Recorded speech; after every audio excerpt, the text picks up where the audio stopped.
Hello, thanks for joining me.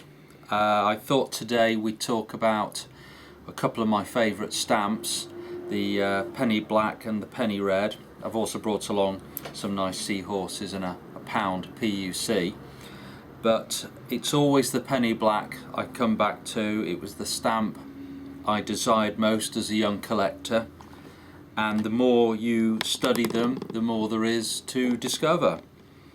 It's difficult for us to appreciate now because we're used to seeing stamps this size with the monarch's head on. But just imagine, when this stamp was printed, nobody had ever seen a postage stamp before. Yet modern postage stamps, the definitive issues, actually look very similar. Now what a triumph of design that makes the penny black. They got it right first time. And when you look at some of the suggestions for the first postage stamp, they were pretty diabolical, most of them, and were so far away from what we now know is the optimum shape and size for a definitive stamp, that this was really very clever. There were almost 70 million penny blacks printed, and they are a triumph of Victorian over-engineering. They're printed in black. They don't fade. The paper is thicker than it needs to be. They are pretty much the toughest stamp you can find. As we all know, perforating didn't come in until the mid 1850s, so we're always looking for those lovely big margins. Also, there were other problems associated with the penny black for the early postal authorities. Being so tough, it was easy to scrub the postmarks off, and it wasn't long until they were printing the stamps in red, and some of those plates overlapped. They were used for both red and black printings. It is a challenge for collectors to find a penny black with a matching penny red from the same position from the same plate. The odds of finding them are high.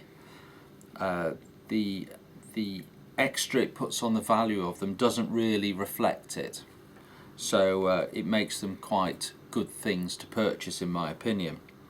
We've got a number of matched black and red pairs in the current auction, and you can see that they're all in very nice condition. We even have a matched pair of plate 11s, and unusually the red printing was printed a few days before the black at the end of the penny black printing run, and there were only 700 sheets of the plate 11 penny black printed. So to match up a pair of reds and blacks from plate 11's pretty nifty, and I commend the man who managed it. So let's go back to the history of the penny black for a moment. We all know about the check letters in the bottom. They were really designed as a reaction to fear of forgery and cutting stamps up and rejoining them. There was a feeling that if anyone managed to fake this new postage label, they would probably be reproducing the same check digits at the bottom, and post office clerks would notice. Many collectors will consider that a trifle paranoid, but I will tell you, I don't think they were paranoid. Nobody successfully faked the penny black at the time. However, banknotes of the time were extensively faked, and it is in that environment the penny black came into being. If you're seeing faked banknotes, then you're going to assume that people are going to fake postage stamps.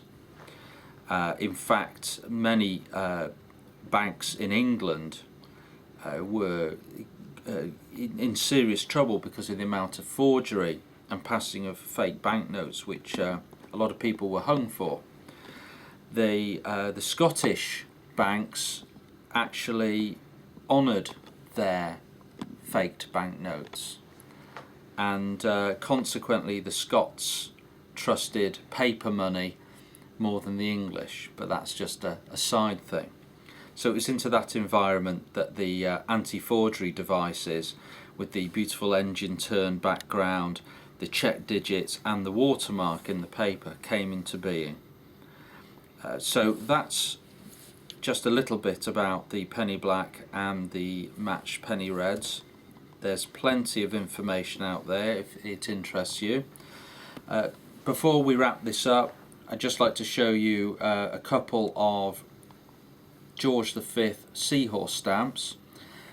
I'm often asked about how do I tell the difference between printings. Well, there are three main printings, the last one being by Bradbury, and that's easy to identify from the first two, the Waterloo and the Dullaroo, because the vertical measurement is different of the design. However, let's just have a look at the 10 bobs from the Waterloo and the Dullaroo, and you can see that they are dramatically different in colour. Now you can get colour variances on the Dullaroo stamp, however on the Waterloo stamp it only ever comes in this magnificent indigo colour, and it really is a fabulous thing. I'm going to hold it up a little closer to the camera just so you can enjoy the shade of this stamp. So there we go. It really is a beauty. I'll just hold up every collector's favourite, or almost favourite, which is the pound green from the Waterloo issue. No need to worry about who printed those, because only Waterloo printed the pound green, so that's easy. But just remember, with those 10 shillings, once the measurement is either Waterloo or Dullaroo, that colour, that intense indigo colour, is going to be Waterloo. Finally, just as a treat to everyone, to me especially, my very favourite is the pound Poster Union Congress of 1929. Only 60-odd thousand of these printed, and they were issued over many years, and for many, many decades they were not treated as particularly special stamps. And my old boss, who sadly is gone now, remembers as a lad mounting them into approval books and selling them for £5 each.